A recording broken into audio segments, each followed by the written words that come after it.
عالمی طاقتوں کے وہ تمام اندازے جو انہوں نے 7 اکتوبر 2001 کو افغانستان میں داخل ہوتے ہوئے لگائے تھے، میرے اللہ نے غارت کر دیے۔ اس نے اپنی اس سنت کو ایک بار پھر زندہ کیا جس کا اعلان اللہ نے قرآن پاک میں یوں فرمایا ہے: بارہا ایسا ہوا ہے کہ ایک قلیل گروہ اللہ کے اذن سے ایک بڑے گروہ پر غالب آ گیا۔ 11 سپٹمبر کو ورلڈ ٹریڈ سینٹر پر حملے کے دن سے لے کر 7 اکتوبر تک کے 27 دن غصے، انتقام، دھونس، لالچ، ترغیبات اور عالمی برادری کے وسائل جمع کر کے نہتے اور کمزور افغانستان پر حملے کی تیاری کے دن تھے۔ اس ایک خوفناک دھمکی کی گونج نے پوری دنیا کو امریکہ کے قدموں میں جھکا دیا تھا جب امریکی صدر جارج بش نے کہا تھا کہ اگر آپ ہمارے ساتھ نہیں تو پھر آپ ہمارے دشمن ہیں۔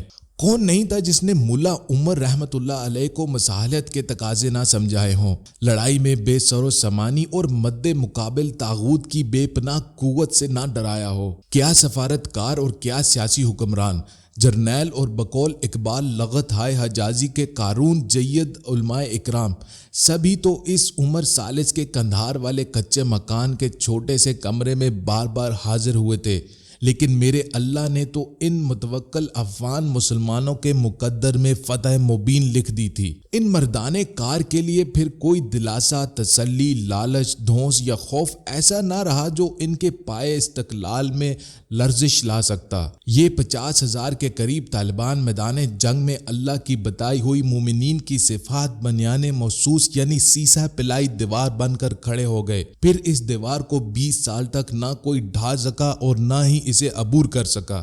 یوں 15 اگست 2021 کو اللہ نے ان کے مقدر میں فتح مبین لکھی اور پوری عالمی برادری کے اجتماعی طاغوت کی قسمت میں شکست تحریر کر دی۔ کون تھا جو 20 سال قبل یقین کی اس دولت سے مالا مال تھا کہ ایک دن امریکہ اور پوری عالمی قوت یوں شکست کھا جائے گی؟ عام دنیا دار تو ایک طرف رہے، ممبر و محراب پر صدیوں سے اللہ کے وعدوں والی آیتیں سنانے والے اور جنگ قادسیہ اور جنگ یرموک میں عالمی طاقتوں ایران اور روم پر کمزور مسلمانوں کی فتح کے قصے بیان کرنے والے علماء بھی کنگ تھے۔ آج بھی عالم یہ ہے کہ سوائے ان لوگوں کے جنہیں اللہ نے دولت ایمان سے سرفراز کیا ہے، اس کے علاوہ باقی سب ابھی بھی طالبان کی اس عظیم فتح کو دل سے ماننے کے لیے تیار ہی نہیں ہے۔ سب سے زیادہ متعصب تو وہ ہیں جو دل کو تسلی دینے کے لیے امریکہ کا حکمت عملی سے نکلنا اسٹریٹجک ودرال بتاتے ہیں۔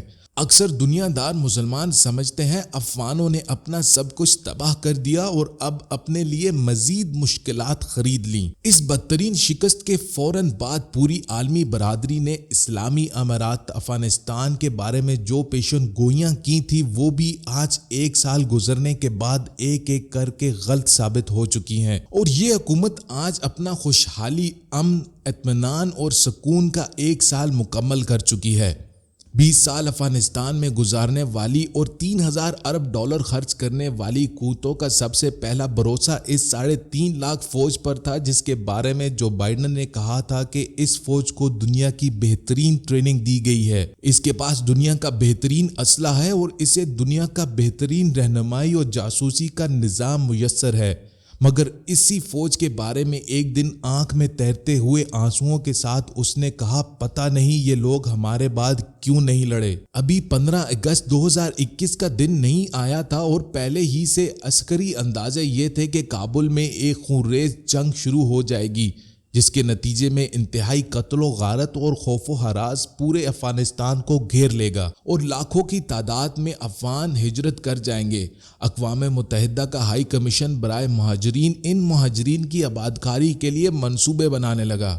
پاکستان کے حکومتی سطح پر اعلیٰ اجلاس بلائے گئے اور مہاجرین کے رہنے کے لیے علاقے مختص کر دیے گئے اور فنڈز بھی علیحدہ ہو گئے۔ مایوسی پھیلانے والے معاشی پنڈتوں اور سیاسی تجزیہ نگاروں نے ایک اور خوفناک اور المناک صورتحال کی پیشن گوئی کر رکھی تھی۔ اقوام متحدہ جیسے معتبر ادارے کی افغانستان میں خصوصی نمائندہ ڈیبرا لائنس نے سیکیورٹی کونسل میں 17 نومبر 2021 کو کہا کہ افغانستان میں ایک بہت بڑا انسانی المیہ جنم لینے والا ہے۔ تقریباً 3 کروڑ 80 لاکھ افغانی خوراک کی شدید کمی کا شکار ہوں گے اور آنے والی سردیاں ان کے لیے عذاب بن جائیں گی۔ ہجرت اور جنگ کی وجہ سے افغانستان میں ہر طرح کی پیداوار GDP میں 40% کمی آ جائے گی۔ ڈبرا کی یہ گفتگو انقلاب اسلامی افغانستان کے قیام کے 3 ماہ بعد کی گئی تھی۔ پوری دنیا نے اس کے خلاف 3 ماہ سے سفارتی اور معاشی حصار کھینچ رکھا تھا۔ امریکہ نے اس کے $10 ارب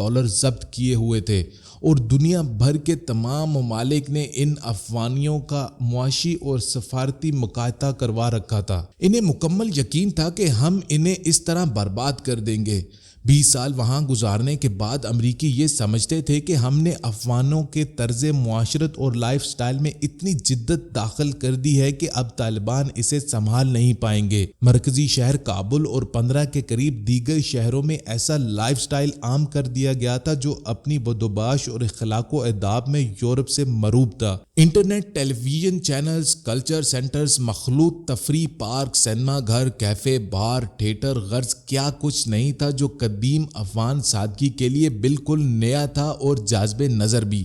یونیورسٹی ہی نہیں بلکہ پرائمری ہی سے تمام تعلیمی ادارے مخلوط کر دیے گئے تھے اور نصاب تعلیم بھی مغربی تعلیم سے متاثر بنا دیا گیا تھا۔ یہ ماحول اگرچہ اشرافیہ اور مڈل کلاس کو ہی میسر تھا لیکن یہ باقی افغانیوں کے لیے بھی حصول عزت اسٹیٹس سمبل کا ذریعہ بن چکا تھا۔ ایسا کرنے والوں کو یقین تھا کہ 20 سال پہاڑوں میں لڑنے والے اور جدید دنیا سے کٹے ہوئے طالبان اس تبدیلی کو سمجھ نہیں پائیں گے اور اس بدلی دنیا کے سامنے ہتھیار ڈال دیں گے۔ لیکن طالبان نے وہاں آ کر سب سے پہلے اس طرز معاشرت اور لائف سٹائل کو بدلنے پر اپنی توجہ کی۔ اس شہری ماحول کا فائدہ دراصل اس ایک مخصوص گروہ کو ہی ہو رہا تھا جسے افغانستان میں 40 سال سے کام کرنے والی عالمی تنظیموں نے اپنی ضروریات کے لیے تخلیق کیا تھا۔ یہ اعلیٰ مہارت یافتہ پرسنل اسسٹنٹس، گائیڈ اور دیگر NGOs کے ورکرز تھے۔